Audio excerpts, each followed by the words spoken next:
सुमनसवन्दित सुन्दरि माधवि चन्द्र सहोदरि हेममयि मुनिगणवन्दित मोक्षप्रदायिनि मञ्जुळभाषिणि वेदनुते पङ्कजवासिनि देव सुपूजित सद्गुणवर्षिणि शान्तियुते जय जय हे मधुसूदन कामिनि आदिलक्ष्मि जय पालय माम्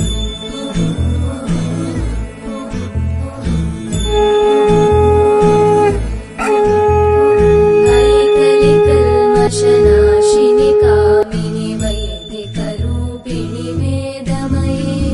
क्षीरसमुद्भव मङ्गल